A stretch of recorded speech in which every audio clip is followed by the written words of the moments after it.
I had asked our Madhvacharya to bring Chaitanya Charitamrita, Madhya chapter 9. So until that is here, we can say Mangalacharana.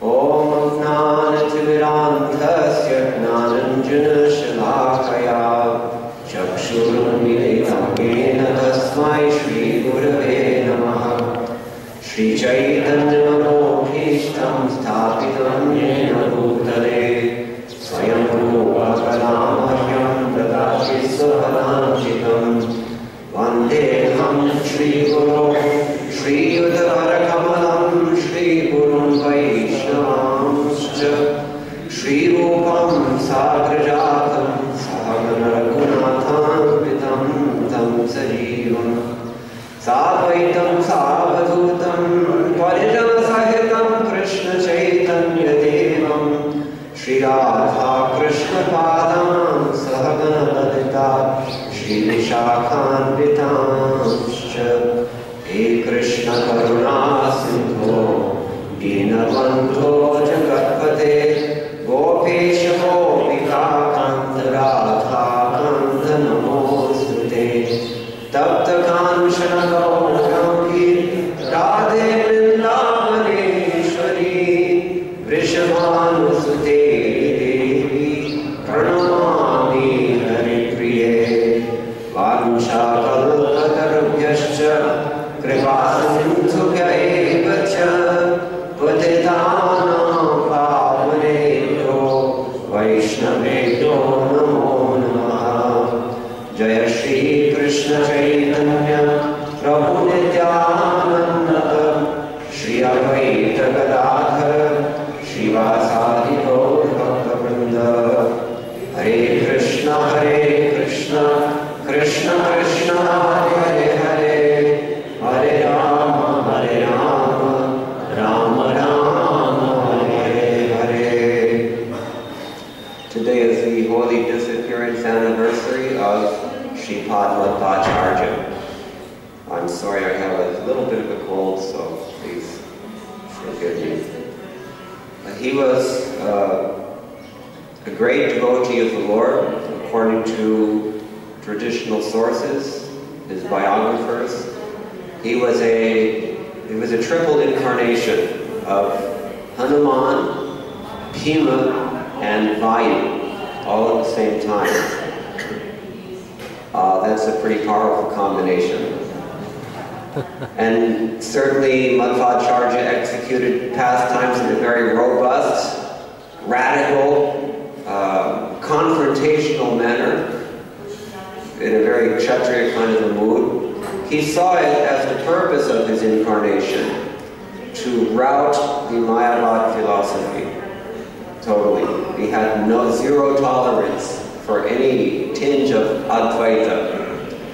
Now those who have studied Vedanta know that there are different ways to interpret the Vedas, and the conclusion of the Vedas, the Upanishads, are summarized by Vyasa himself in the Vedanta Sutra, but Vedanta Sutra has also been understood in different ways by different acharyas, even amongst those acharyas who specialize in Vedanta. And we have all the way from pure dualism, which is Madhvacharya, that's called Shuddha Dvaita, pure dualism, to Shuddha Dvaita, which was taught by Vallabhacharya around 500 years ago. That's pure monism, although it's Vaishnavism at the same time. So those are the extremists amongst the Vaishnava acharyas. And in between most of the acharyas, they posit some sort of identity and difference, what we call Bhedabhed, Achintya Bhedabhed, is Chaitanya Mahaprabhu's version of it. Nimbarga Acharya also taught the same idea without specifying the Achintya Shakti, as our acharyas do. Ramanuja Acharya, on the other hand, who was Madhva's predecessor, he had preached what he called Vishishta Advaita. Yes, there's Advaita, but it's Vishishta. It's there's specialization within this Advaita, within this non-dualism. So that wasn't enough for Madhvacharya. So he preached what he called Shuddha Dvaita, pure dualism. And from the very beginning of his life, he was an extraordinary personality. In his youth, he was, of course, very athletic, and he excelled in sports. Naturally, we would expect Hanuman to excel in things that require great agility. Thank you.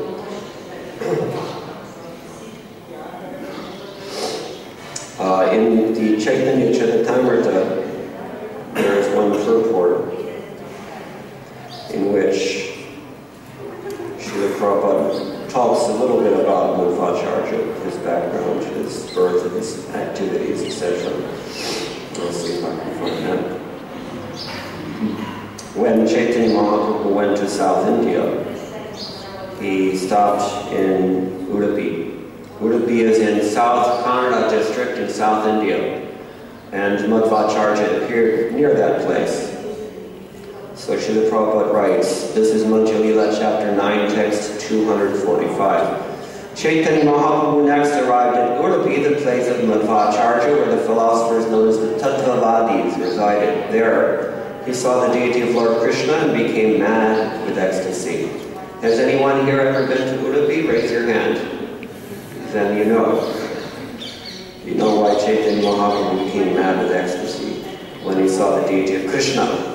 We'll talk in a moment about that deity, very special, the form of the Lord. So the purport says, Sripad Madhvacharya took his birth near Udupi, which is situated in the South Kannada district of South India, just west of Sahyadri. This is the chief city in South Kannada province and is near the city of Mangalore, which is situated to the south of Udupi. Near the city of Udupi is a place called ISKCON, where Madhvacharya took his birth in the Shivalli Brahmana dynasty as the son of Madhvacharya in the year 1040 Shikabda, which corresponds to the Christian year 1118. According to some, he was born in the year 1160 Shikabda, which is Christian era 1238. Now, they don't really know the name of Madhvacharya's father. He's called here Madhvacharya. What does Madhvacharya mean? The house in the middle. So that's where he lived, in Pajaka. And it seems that their background, they were what we call Bhagavata Shaivas. This is an old tradition in the south. I think maybe no more, but they worship both Shiva and Vishnu, and they emphasize the oneness of Shiva and Vishnu. Because Shiva and Vishnu are in some sense one, just as milk and yogurt are one. But, so there are two famous old temples in Udupi itself. They are the Chandramaleshwara temple, which is a temple of Shiva. And there's another temple, special temple called the Ananteshwara temple. And that also has a Shiva linga installed in the temple, but that temple is considered to be Ananteshwara, Anantashayana, Anantashesha, not Shiva, even though he comes in the form of the Shiva linga. So Madhvacharya's parents were worshipping in this temple. They would come to Udupi and do their puja there, and they were great devotees. But they were without any child. And so they were praying to the Lord that he would be able to give them some child, as parents often do. Anyway, so one day, Madhvacharya, Madhva's father, he saw that there was a devotee in an ecstatic state who had climbed to the top of the flagpole in front of the temple. And he was announcing that soon there will be an incarnation of Vayu taking birth here, and he will rout out all irreligion. And Madhvacharya had an intuition when he heard this, that he's going to take birth as my son. And in due course of time, his wife became pregnant, and they delivered Madhvacharya. And this would have been 1118, or whichever of those dates you prefer. So, in his childhood, Madhvacharya was known as Vasudeva, and there are some wonderful stories surrounding him. It is said that once, when his father had piled up many debts, Madhvacharya converted tamarind seeds into actual coins to pay them off. This one man had, everybody knows what a hartal is? Those who speak Hindi, they know. When workers go on strike, or in the old days the system was that if somebody owes you something and you can't get him to give it back to you, you just camped out on his porch until he does. So that's what this man had threatened to do, and Madhva's father was in some anxiety. So Madhvacharya climbed up into a tamarind tree and picked a bunch of seeds and he turned them into gold coins and poured them out into this man's hands. And this man went back and told Madhva's father about it. And what's he supposed to think? But when he was 5 years old, he was offered the sacred thread. Generally, the children, boys, are offered sacred thread between 8 and 12. Madhva was 5. How precocious he was. In fact, it doesn't really say here, but his original tutor was named Nilaya. And this man was teaching him the Vedas, as was the tradition in those days. Sometimes we wonder what will happen to that tradition. The Vedas are eternal sound vibration, but unless they're eternally vibrated, what will happen? In the modern society, these things are disappearing fast. Not disappearing, they're being erased as fast as possible. But at any rate, he seemed to be more interested in sports than in his studies. And so his tutor came and told him one day that I think maybe you need to put more attention into your studies. So Madhvacharya then astonished his teacher by reciting not only the recent lesson that they had been studying, but the entire Veda in which that lesson was located. He recited the whole thing, not only in forward order, but also backwards, and also each word and each syllable, and they have a system for Vedic chanting how they do this. So he did this, and the teacher was thoroughly astonished, and probably a little intimidated at the same time. Anyway, so therefore he was offered the sacred thread when he was only 5. A demon named Vrindavan lived near his house in the form of a snake, and at the age of 5, Madhvacharya killed that snake with the toe of his left foot. When his mother was very much disturbed, he would appear before her. From wherever he happened to be playing, he would come immediately in front of his mother whenever she called, in one leap. So he may have been a quarter of a mile away, but still, he would jump like this. Later on, we will see that he didn't lose that ability. So, he was a great scholar even in childhood, and although his father did not agree, he adopted sannyas at the age of 12. He went to the temple, and at age 12, he wanted to move into the temple. And I moved into the temple when I was 15, and my mother was very mad. But you can imagine at the age of 12. Anyway, so Madhvacharya, he insisted that he was going to take sannyas at that age. And his father, they flatly disagreed, of course. His parents objected. But Madhvacharya would not leave the temple. And no matter how many times they tried in so many ways, they just could not bring the boy home. And they tried once, and then he left again. And this time he went touring with his guru. At this time his guru was Achyuta Preksha, who was the Madhatish in that ashram. And finally they caught up with him, and his father begged him and pleaded with him, and in so many ways, tried to get him to come home. Still Madhva would not agree. Finally his father threatened suicide. If you don't come home, I'm going to kill myself. Even then, Madhvacharya would not agree. Shri Shri Gauranitai, Shri Shri Krishna Balaram, Shri Shri Radha Shyama Sundar Ki Jai. Even when threatened with the suicide of his father, Madhvacharya still flatly refused to come home.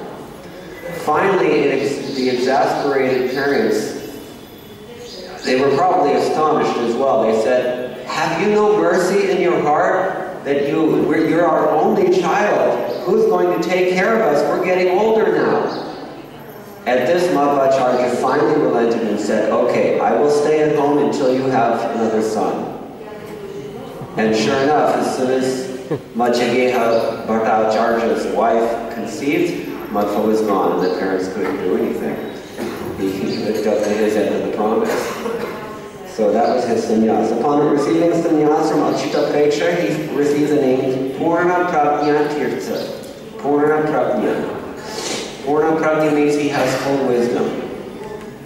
In childhood he was named Vasudeva, and upon initiation he was named Purna Prajna Tirtha. That's his sannyas name. Therefore there's a famous school in Bangalore, Madhvite institution, called Purna Prajna Vidyapeetham. It's founded by the Madhvas.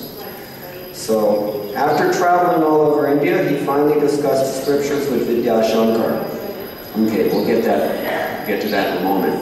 First of all, he astonished his teacher Achyuta Preksha, because Achyuta Preksha, after giving him sannyas, the first thing he started to teach him was a famous book called the Ishta Siddhi. In Advaita circles, this is the statement of Advaita philosophy.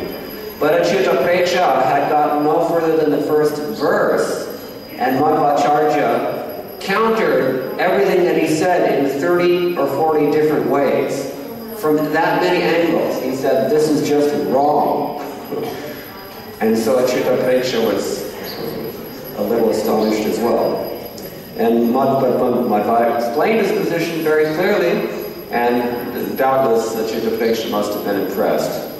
But he wasn't convinced, and he said, if you think that this is wrong, then you need to write your own commentary on Vedanta Sutra. And Madhvacharya said, okay, I'll do that. So he was, by this time, he was causing a lot of problems in some sense, as every great reformer does in the beginning. He was very radical. It's hard to imagine how radical he was. He was not even accepting Ramanujacharya, not even accepting, certainly not accepting Shankaracharya. And in defense of his views, he used to quote from sources that nobody else ever even heard of. And sources that no longer existed. And so that was also controversial. As we know from reading Bhagavatam, those who have carefully read Srila Prabhupada's edition of the Srimad Bhagavatam, they know. There are certain whole passages of the Srimad Bhagavatam that he just dismisses as interpolation. Or he adds other sections that no one else accepts. Once when he was countered for this tendency that he displayed a lot, he was asked, well, how do you know all these things? And where are you getting, we've never heard of these sources, how do you know about them? And he said, well, I know about this from all my previous lives. So that was pretty radical also. But at any rate, finally once he came upon one of the sannyasis from Sringeri Mutt. Sringeri Mutt, as the crow flies, is not very far away from Udupi, but philosophically they're as far as possible from the Tattvavadi position. In fact, we call them Mayavadis as opposed to Tattvavadis. Mayavad means what? Literally, illusionism. Those who teach illusion. Mayavad. Their philosophy is an illusion. Or more charitably, we could say that they teach a philosophy that this Maya is itself an illusion. Now, how you work that into a system of pure monism, it does not fit within logic. That's one of the many reasons that Madhva argued with it. Because if you say there's Brahma, Satya, Jagan, Mithya, that's of course two things, not one. So Madhva didn't agree with him. But anyway, he finally came to argue with Vidyashankar. And Vidyashankar was diminished in the presence of Madhvacharya. So later on there was a plot on the part, they say, of the Sringeri sannyasis that they came to steal Madhva's library. And they actually did that. But Madhva enlisted the king, I think his name was Jayasingha, and somehow he got his books back, and also defeated the Mayavadis. Very, very strong, very, very robust, almost militant Vaishnavism, uncompromising Vaishnavism he was preaching, and particularly directing almost all of his literary efforts against Mayavad. Sometimes Madhvacharya has been criticized because more than establishing his own system in a very cohesive way, he devoted about 80 or 90% of his attention to just trouncing Mayavad. Something like in ISKCON, we sometimes bash the scientists very roundly for their obvious flaws, but we don't really offer that many clear alternatives. That's something to think about also. But at any rate, Madhvacharya was doing like this. So the Mayavadis were certainly rankled.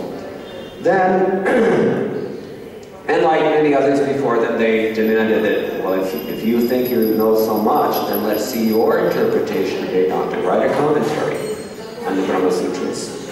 So, accompanied by Satyatirtha, Madhvacharya went to Badrikashram. It was there that he met Vyasadeva and explained his commentary on Bhagavad Gita before Vyas. Now let me remember, I don't recall the exact line, but one of the lines of Madhva's Gita commentary is that I'm going to explain this Shaktitaha, as according to my ability. So it is said that Vyas actually corrected him and suggested, no, instead of that you should say Leshataha, just in a little bit, because your ability is limitless. The ability is, the limit is only in those who are listening to you. Your understanding is not limited. So Vyas gave him his blessings. And then he came to the Anandamath from Badrikashram. He had finished his commentary on the Bhagavad Gita. His companion Satyatirtha wrote down the entire commentary. When Madhvacharya returned from Badrikashram, he went to Ganjama, which is on the bank of the river Godavari. He actually went through Bihar and maybe Bengal side, through UP, Bihar, like that. And there are many pastimes there that we could talk about, but time is limited. So finally he came to Odisha district, that's Ganjam. And then, as Prabhupada says here, that he met with two learned scholars named Shobhana Bhatta and Swami Shastri. These scholars became known in the succession of Madhvacharya as Padmanabhatirtha and Narahari Tirtha. Padmanabhatirtha was a great Shastri, as his name implied, and Narahari Tirtha was a great statesman. He was like prime minister to the king. So very, very competent individuals. And Madhvacharya defeated them, and they were so sincere that they surrendered. This is the thing that we don't find so much in Kali Yuga. Even a person is thoroughly trounced, but he won't give up his views. We can learn from our acharyas like this. Bilvamangala Thakur, for example, he was chastised even by a whore, even by a prostitute, but he took it seriously because of his humility. Anyway, when he returned to Udupi, he would sometimes bathe in the ocean.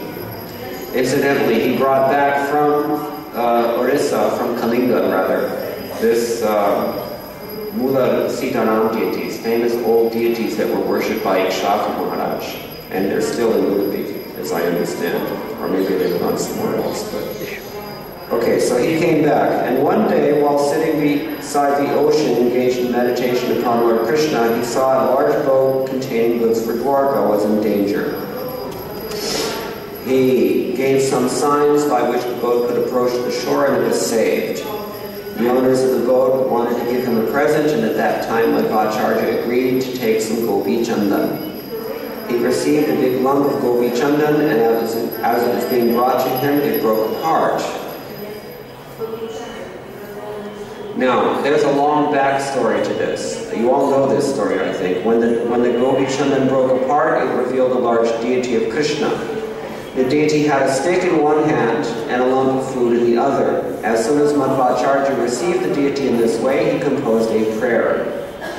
The deity was so heavy that not even 30 people could lift it, yet Madhvacharya personally brought this deity to Udupi. 8 of Madhvacharya's sannyasi disciples became the directors of his 8 monasteries, and worship of the Lord Krishna deity is still going on in Udupi, according to the plans Madhvacharya established. When Krishna was on this planet, according to the Madhvacharya Sampradaya Acharyas, the the queens of Dwarka, they wanted to hear about Krishna's childhood pastimes. And Krishna told them that, that's actually not a very good idea, because it's not your mood. You are meant to be queens here in Dwarka, and if you hear about Vrindavan, it's just going to be, for you, it's going to be Rasapas. And so he discouraged them and said, you just better not, don't go there. But they were insistent, because there was one very principal lady in Dwarka who was witness to the pastimes of Brajatama. Who was that?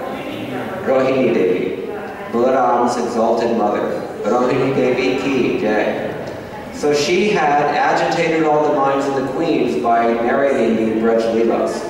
And so they were fixed on this Satya. They wanted to understand, what is this Krishna Vrindavan Leela? So they wouldn't give up so easily. Even Rukmini, his own wife, was in this mood.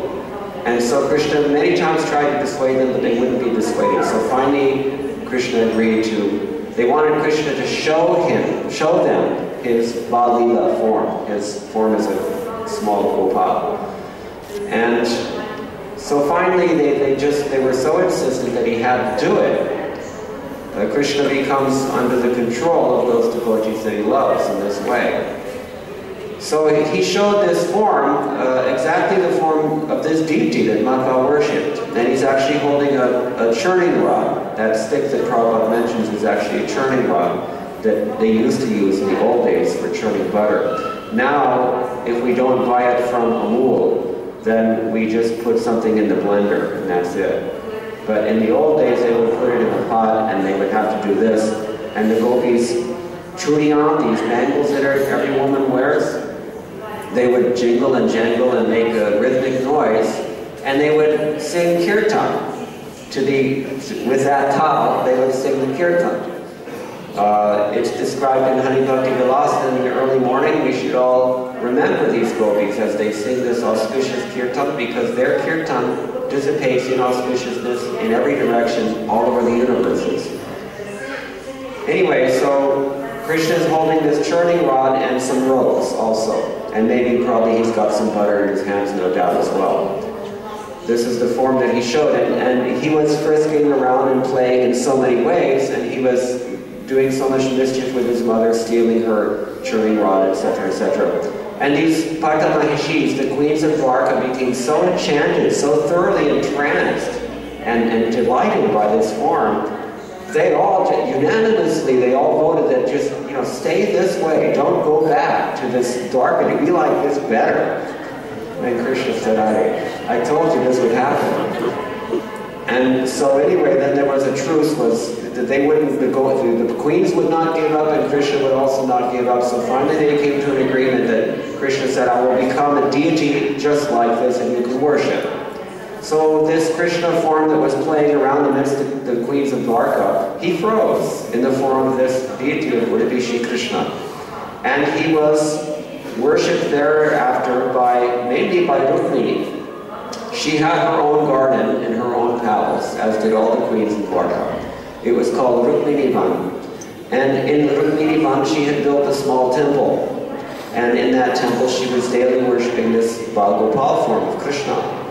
Now, we know the story that after the Moshali Leela and after Krishna disappeared from this world and all of his associates were taken and Dwarka fell into the sea, so everything was lost. And the deity somehow came to be buried within the depths of what they call Gopi Talab, the famous pond in Dwarka where all of our Gopi Chandan comes from that place only. So, probably that's how this boat from Dwarka got the huge boulder of Gopi Chandan. He was using it as a ballast in the hold of his ship to keep the ship steady. And Madhvacharya, when he saw this, actually that day in Udupi when they went to the beach, Madhva often used to go to the beach and meditate and chant Hare Krishna there. But on that day, Madhvacharya had a very strong premonition because his preaching was very successful. He was gathering many followers. He was making waves in the world of religious history. He had already written his commentary. He was no longer a rebellious youth. He was established as a respected acharya. And he thought, if we have in our ashram some deity around which my disciples could all focus their devotion, that would be a very good thing. And so he was praying like that, and one day he got this premonition, or had this prescience that the deity will come today.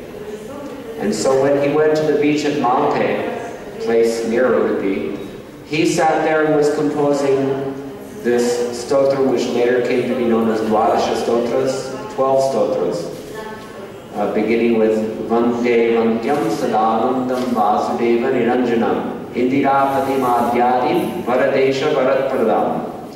This is the mood of most of his Dwadasha Stotra. The translation is, I offer my respectful obeisances unto that most worshipable Supreme Lord, who is always blissful, eternally blissful, who is called Vasudeva, who is all-pervading, who is also the son of Vasudeva, who is absolutely unblemished, stainless, pristine in his purity. Indirapadim, Adyadim, he is the lord of the goddess of fortune, Indira, and all the devas who are themselves givers of benedictions, they go to Indira, Lakshmi, for their own benedictions, but he's their lord. Therefore I offer him obeisances. He also wrote another very beautiful and very deep prayer. Srishti Sthiti Pralaya Sarga Mahavibhute. Srishti Sthiti Pralaya Sarga Mahavibhute Vritti Prakashini Amavriti Bandha Mokshaha.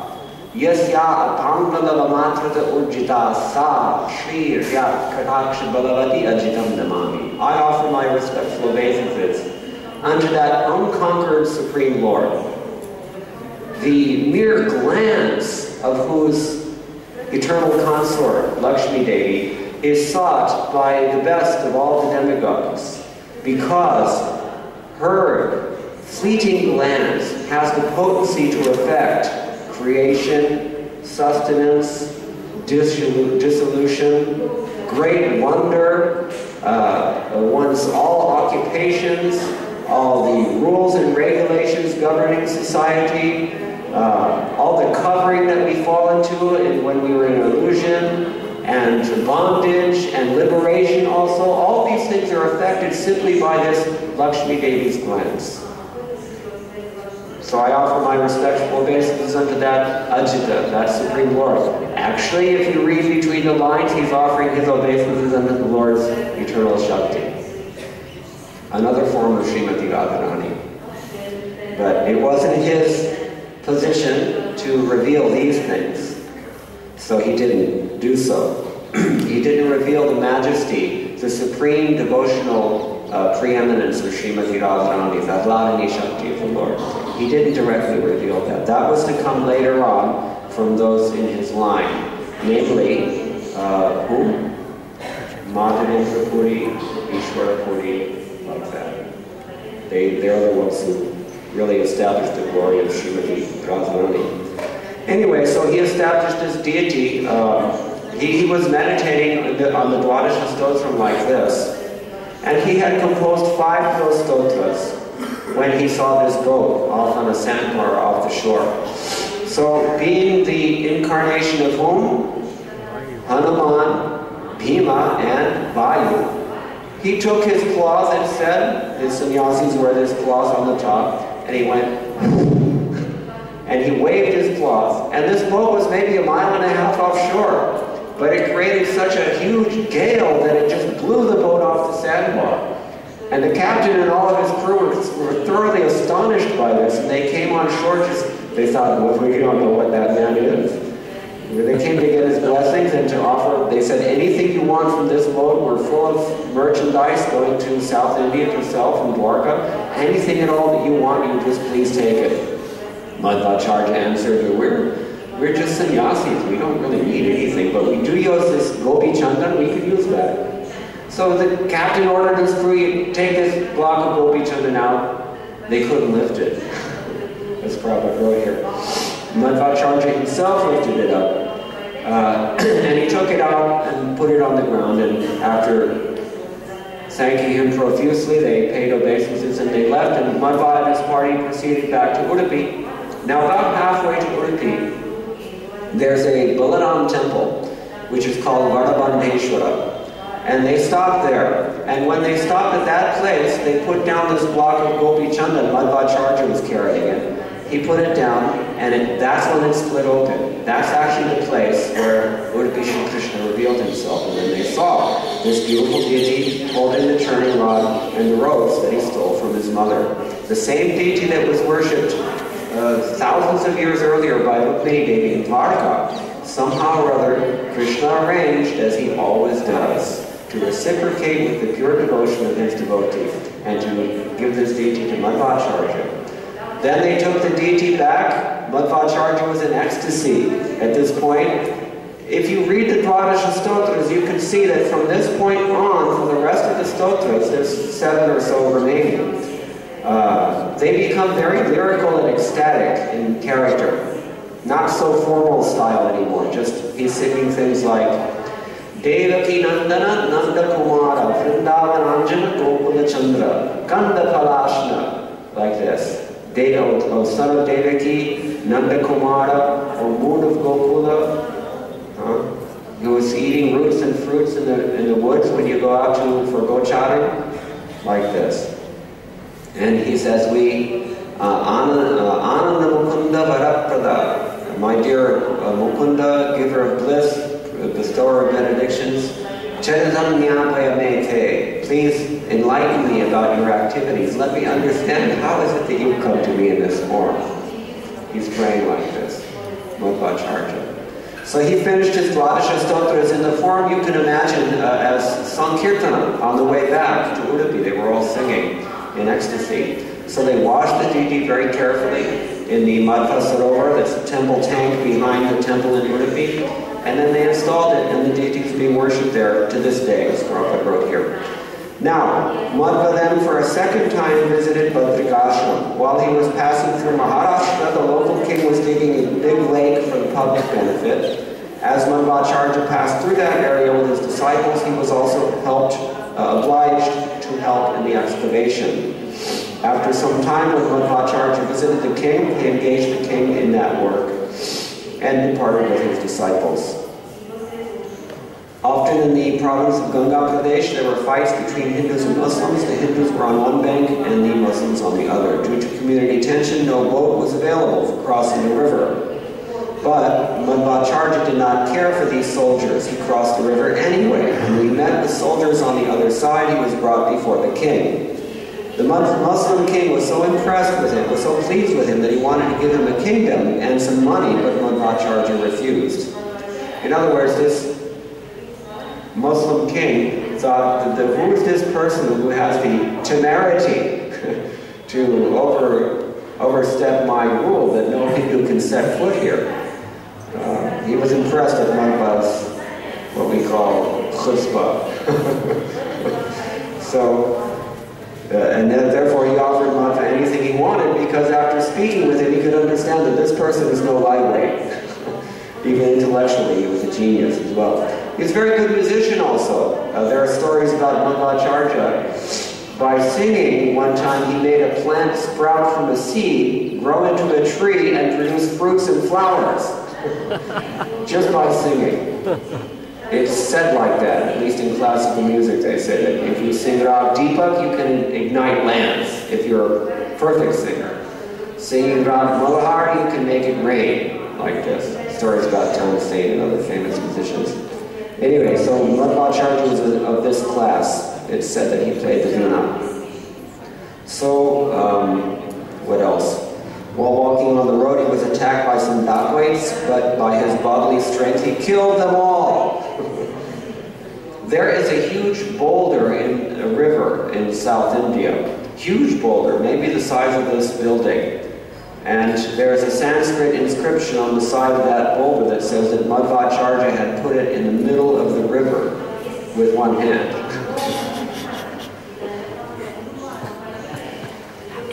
When he went to Badrikasham also, his disciples were getting tired, but he was very eager to see Vyasadeva, so he didn't really want to wait for his disciples, and he just started hopping over mountains, one at a time.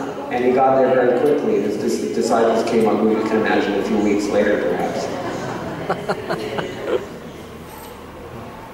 When his companion Satyatirtha was attacked by a tiger, Madhvacharya separated them by virtue of his tremendous strength, his great strength. When he met with Vyasadeva, he received from him the Shalagram Shila known as Ashtamurti.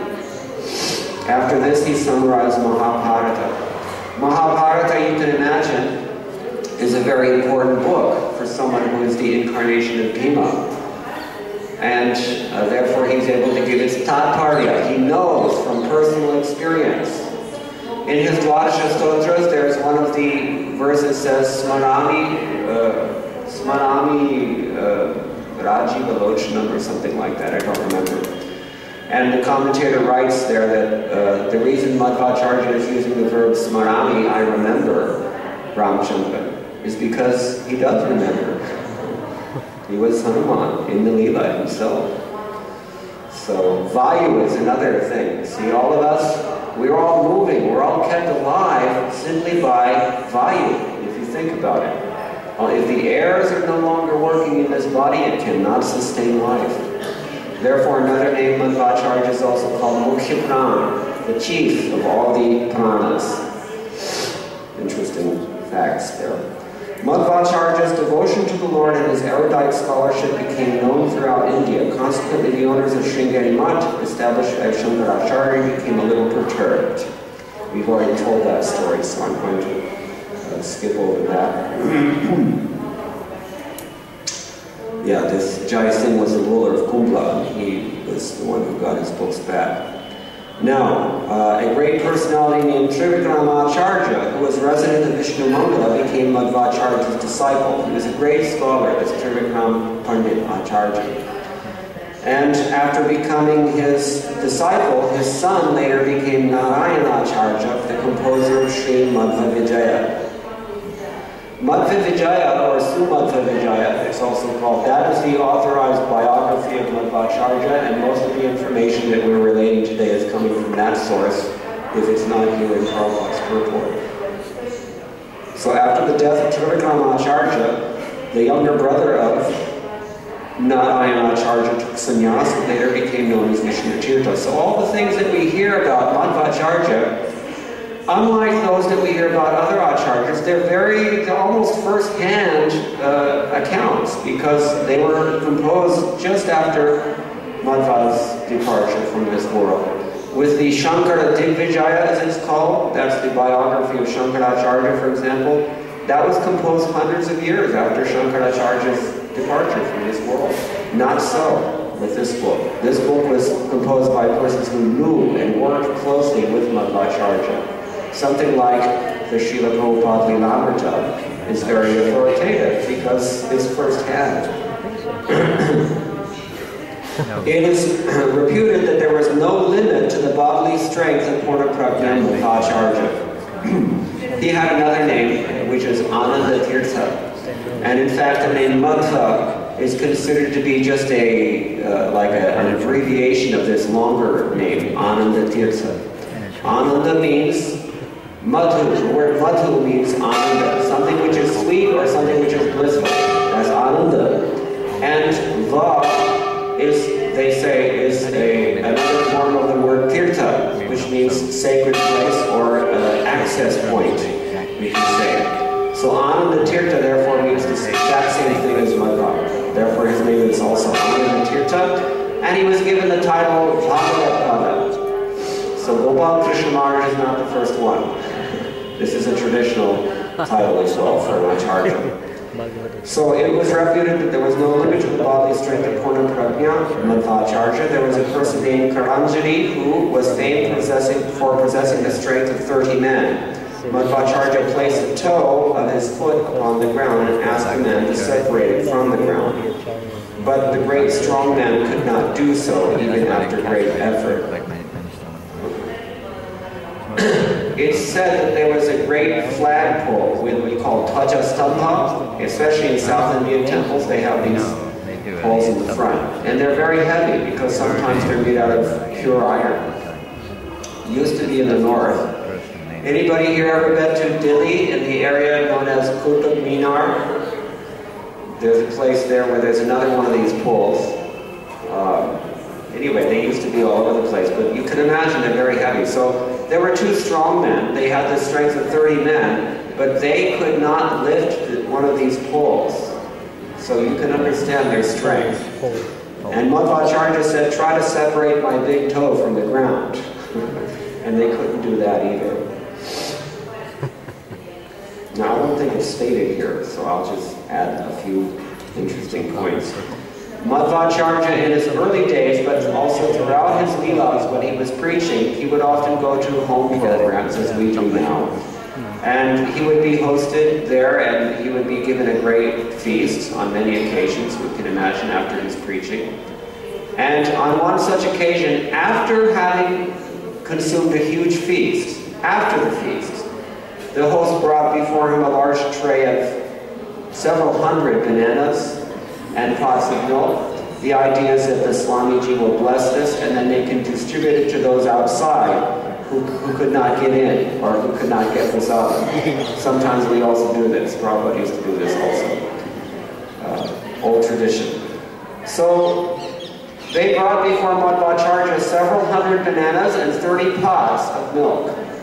And Madhvacharya nonchalantly ate the whole thing just like that. And the astonished host, you can imagine. This is a great thing for your reputation if you want to get some attention. Get your message out there, just do something like this. So, and he did this not once, but on many occasions it was a standard thing that he was known to do, and therefore people would bring him these massive amounts of prasada, and he would eat all of it.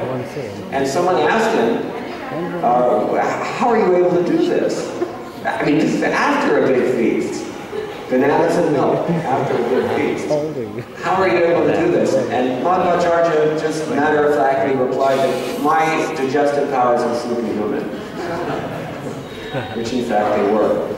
It's another story tells that when he was a child, one day they left him in the care of his elder sister as a babysitter.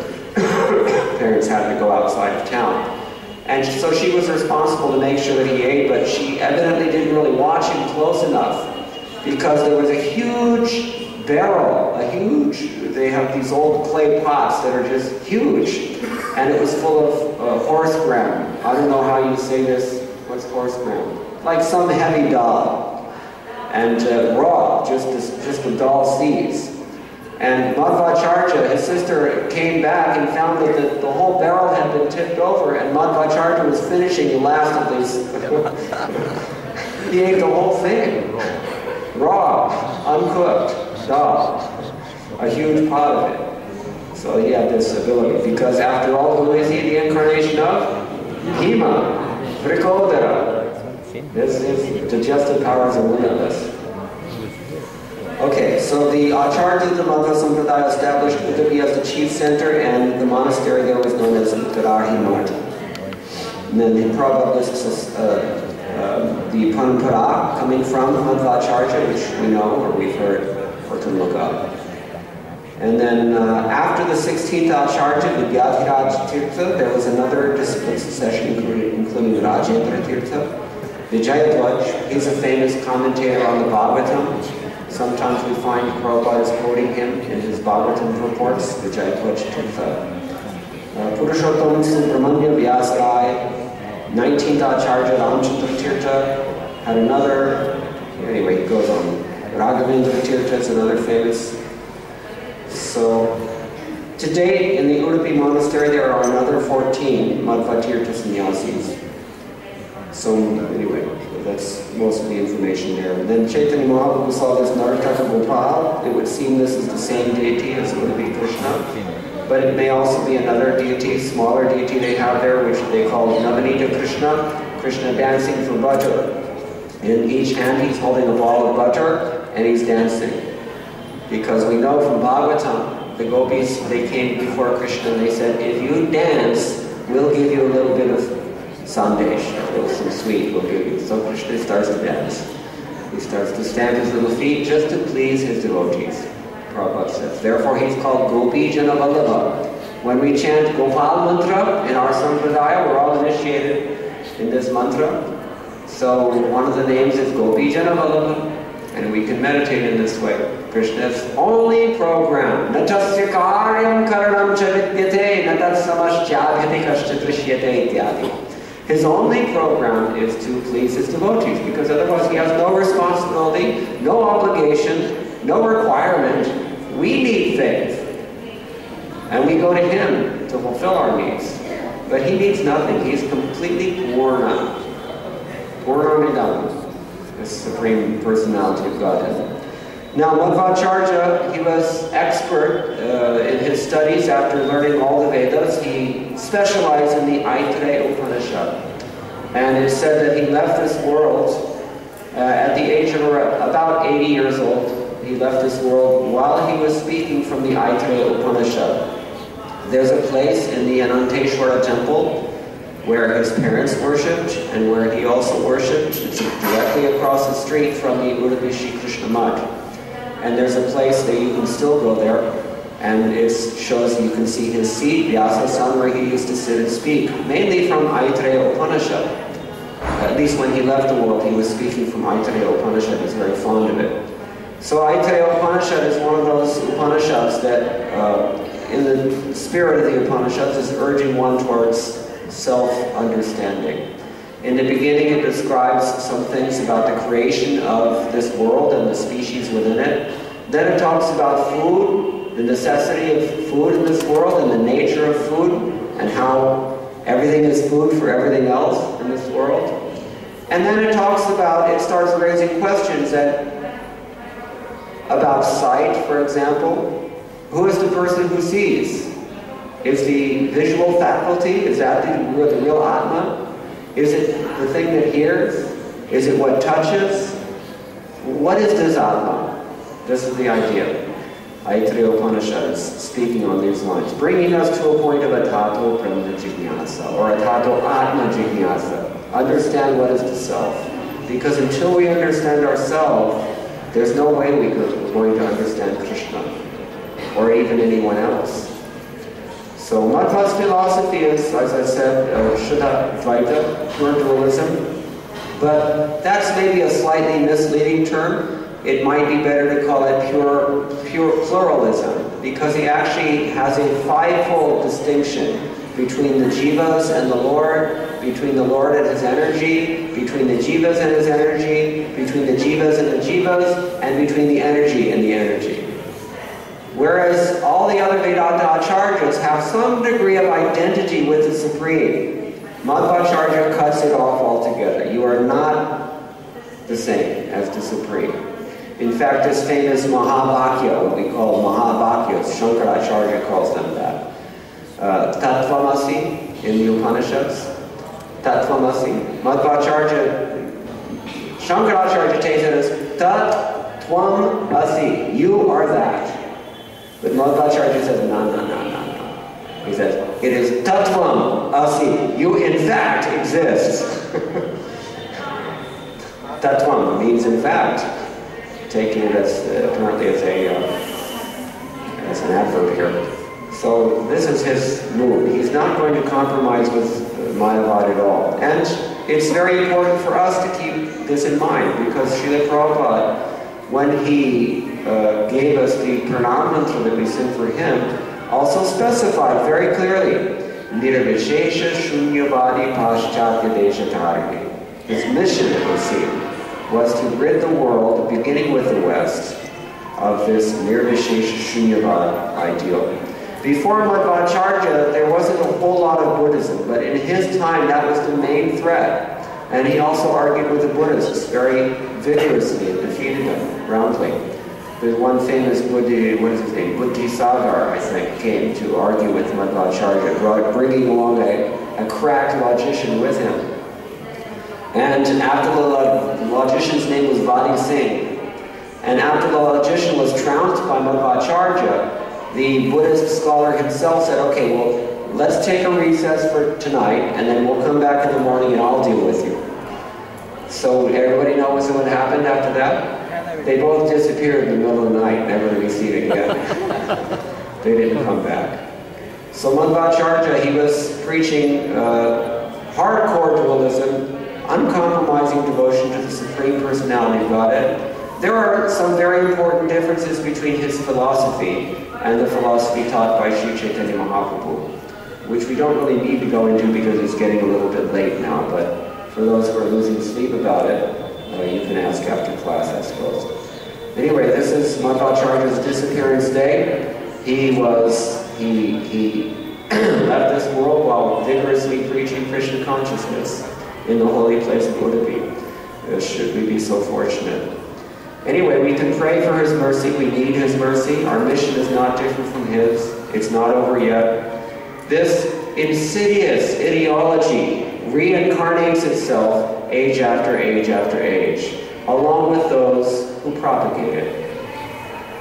And therefore, Krishna has arranged for us in this world that we have eternally a burden to fulfill, eternally an onus, a hard task to combat all these godless ideologies that now have come to dominate the world, and to offer, better than that, to offer the example of pure, blissful Krishna consciousness as an alternative. This was the mission of Madhvacharya, this is the mission of Srila Prabhupada, and this is our mission as well. We'll stop here unless anybody has any comments or any questions.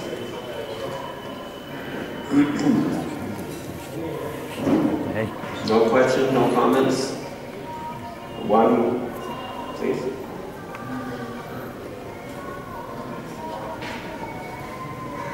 Indira. Yeah, Lakshmi, just as Krishna has many names. The question is that he thinks I said that another name of Lakshmi is Indira. And yes, it is. Indira means like a lotus. She's also called Kamala Lakshmi. As we know, she stands on a lotus. Kamalasana Stha, Lakshmi Devi. So Indira Pati. Generally, his Dvadasha Stotra, his prayers, he's praising the Lord as the Lord of limitless opulence and power and qualifications, who is worshipped by so many great demigods, who is the Lord of Lakshmi, who incarnates in so many different incarnations. This mood he's in, Aishwarya Bhava, like that. Okay, anything else? Yeah, please, Brahmachari. Maybe this is a big topic, but why is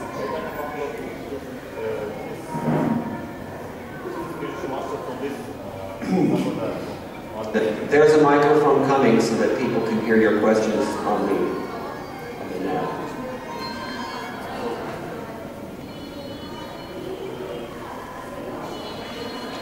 No. So why Chaitanya Prabhu initiation from this line, from Madhvacharya especially? Why not other something else? There is that some. I'm not sure I get your question. Can you repeat it? I mean, why Chaitanya Prabhu took his initiation from this line? Yeah. Why did Chaitanya Mahaprabhu take his initiation in this line? Well, as a matter of fact, in some respects you can say he didn't. He actually took initiation from Keshava Bharati into the Shankar Sampradaya. We can assume to purify it, but also you have to recognize that the social convention in those days was that the only sampradaya that was cohesive and clearly authoritative enough to have the respect that Chaitanya Mahaprabhu wanted. And we do recall that was his motive in taking sannyas. The most respected tradition of Vedanta in those days was the Shankara Sampradaya. At the same time, he did take initiation from Ishwara Puri, who was coming in the Madhva line.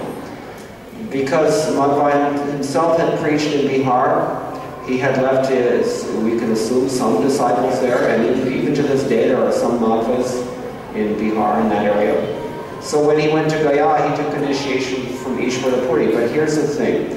The reason he took this initiation from Ishwara Puri is because Ishwara Puri is the one who had this pure devotion that completely stunned him. At least that was the Leela. He was so impressed by Ishwara Puri that wherever you can get it, Krishna Bhakti Rasa Bhavitamati, Rupa Goswami says, wherever you can find this Krishna Bhakti, you have to grab it. That's my answer. There may be other answers, but we can say that.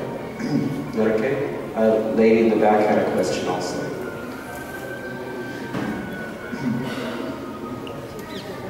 Thank you for wonderful lecture. You mentioned many things Madhvacharya had, so how come it stayed to this name, Madhvacharya? Well, probably Madhva's the easiest one.